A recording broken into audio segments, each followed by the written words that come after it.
Hey guys, happy Wednesday. It's an exciting day today. Mila had her first day of kindergarten. She only went for 2 hours because they do like a ready start assessment. So she's back home and ready to start again on Monday. So I told you guys, you can go now, thank you. I told you guys I would put out some much asked for content.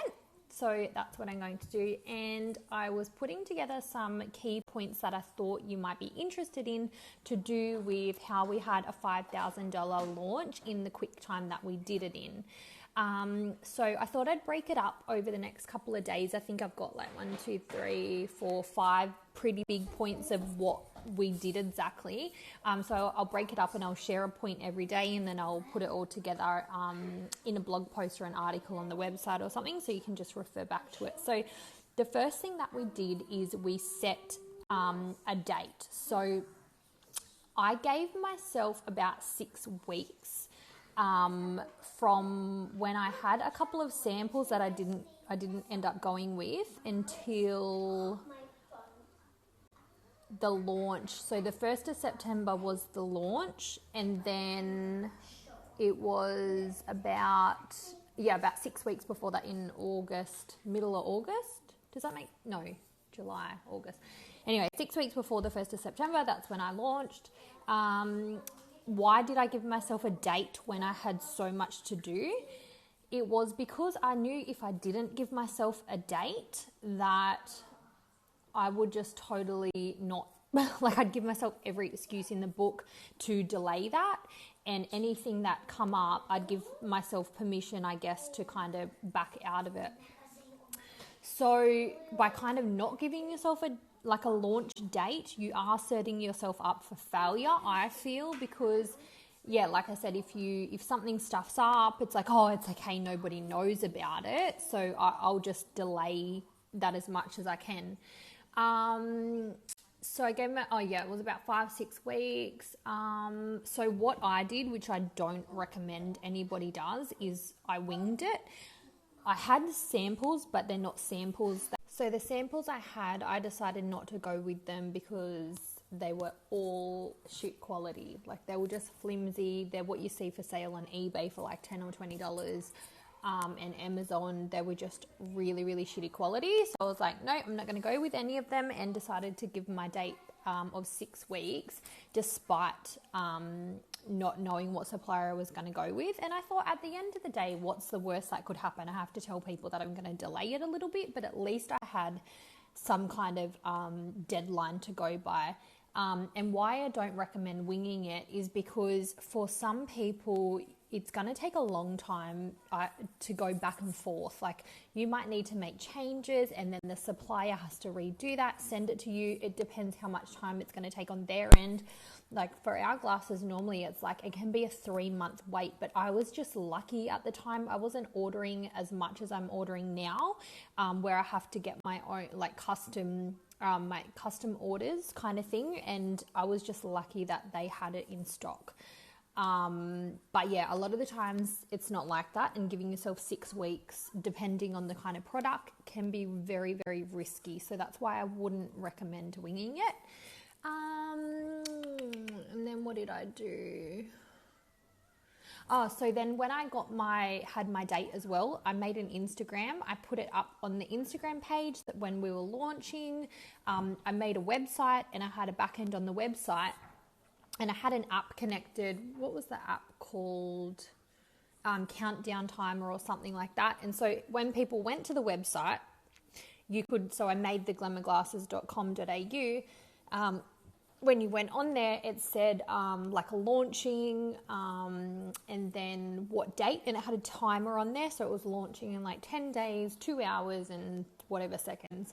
And then I also gave people the option, if they wanted to be notified of the launch, that they could put their email in there.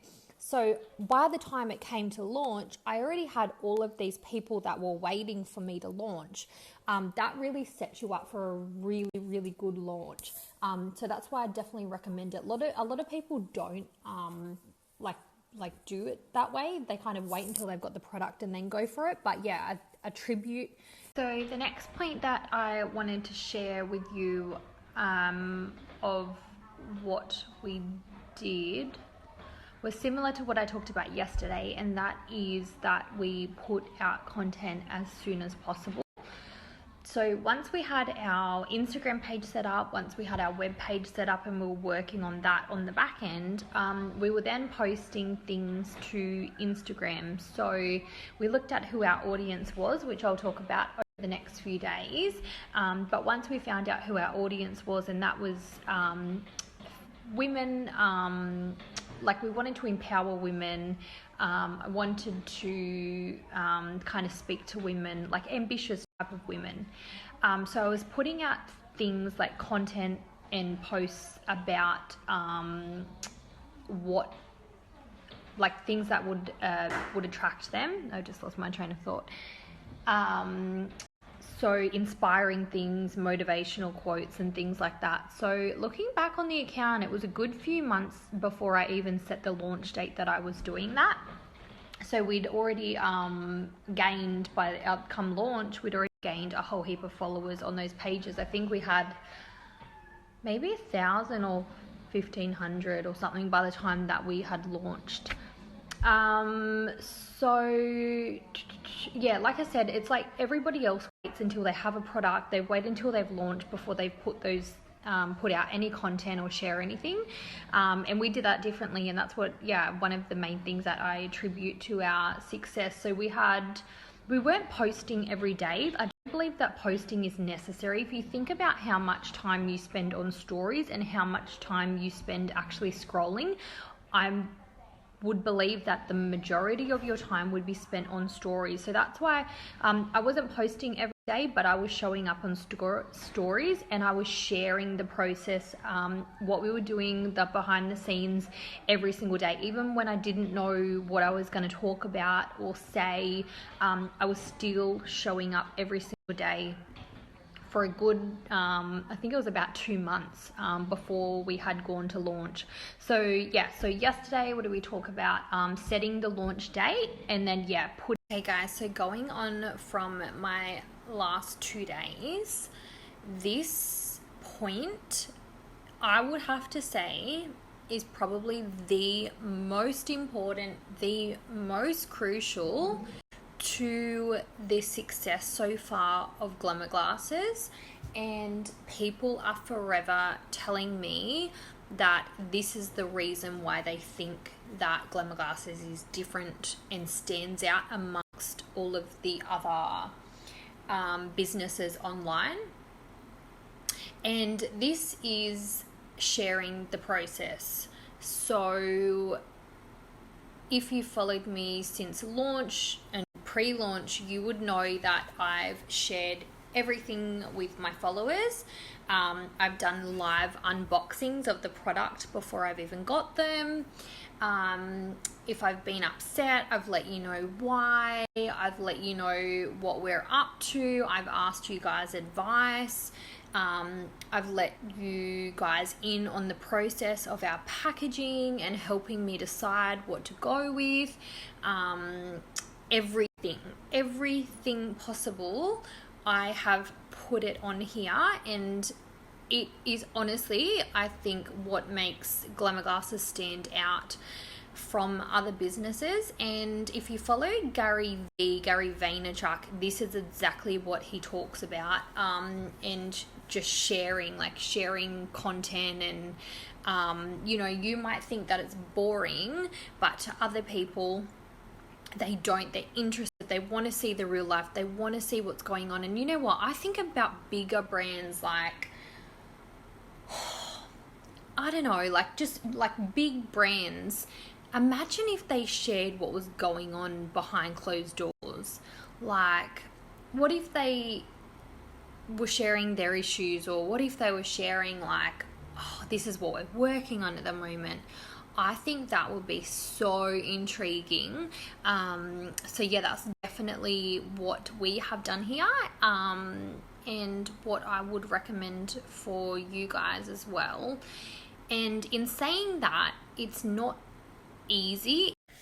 Like I was saying, it's definitely not easy. It took me a little bit in the beginning, but in saying that, in my prior business, I used to do a lot of things where I was showing up and putting my face online.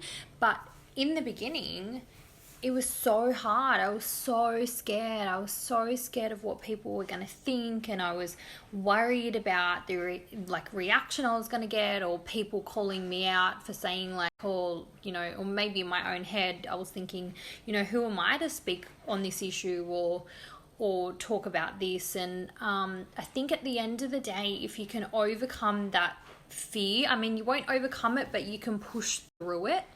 And then when you do it, you'll realize like it's not that big a deal. Like you'll do it and you'll be like waiting for something to happen. Like, oh my God, I've done it. Now what's going to happen?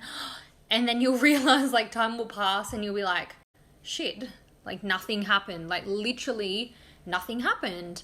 But you need to build that muscle to start to, when you build the muscle, you get over the fear, I guess, and it becomes so much easier.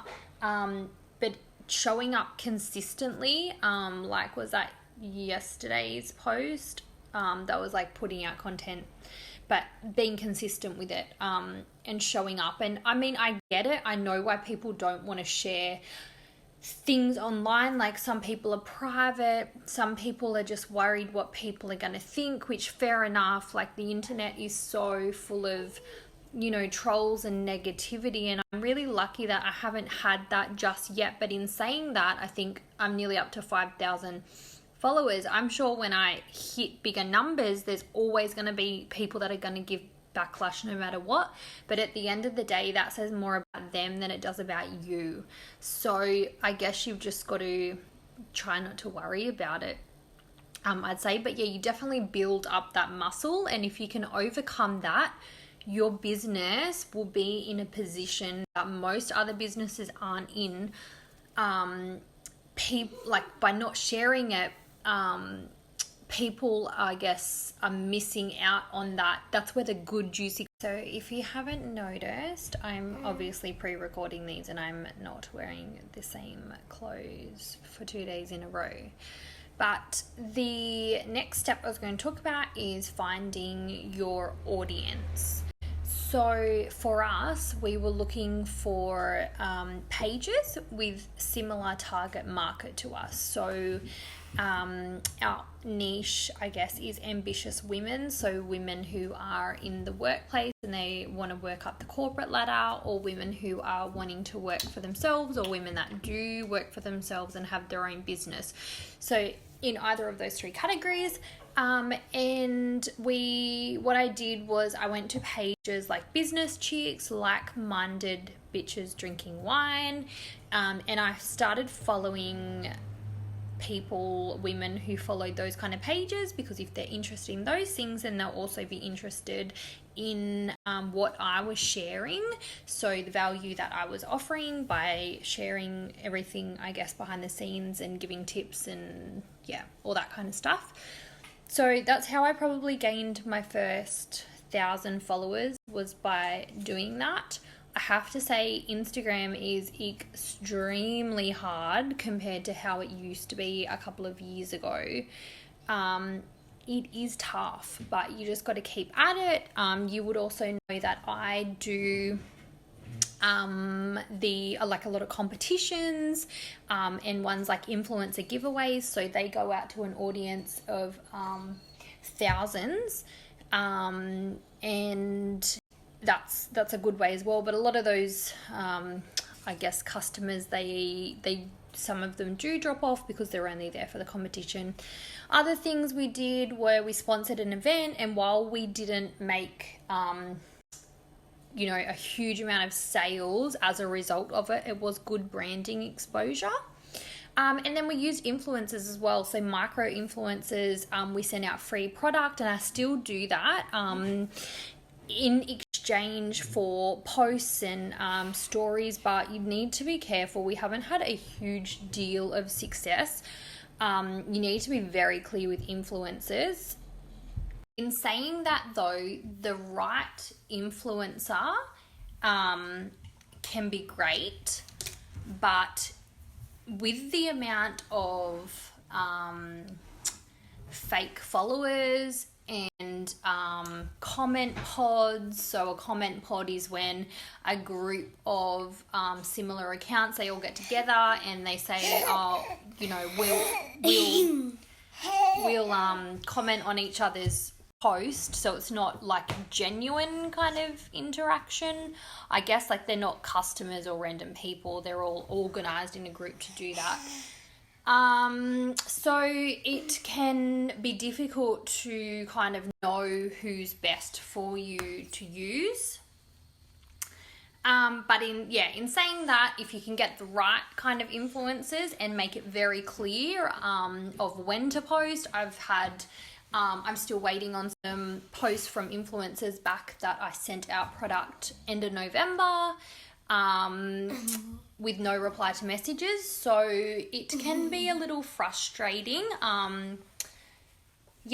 But it is what it is. But yeah, hopefully the strategy for 2020 is to be able to scale and use macro influencers and come up with a better kind of influencer campaign.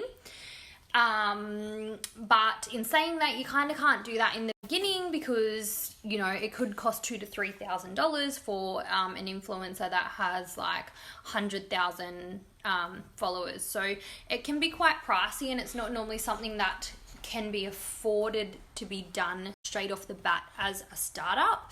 But definitely if you can scale and get to that, I'd definitely recommend that, just because the ROI is a lot bigger than using the micro influencers.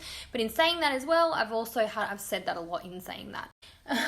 I've also had micro influencers with only like 2,000 people who have got me the most sales compared to 40,000 followers. I don't think I've had any 40,000, 20,000 maybe, or 15,000 followers. But yeah, definitely depends.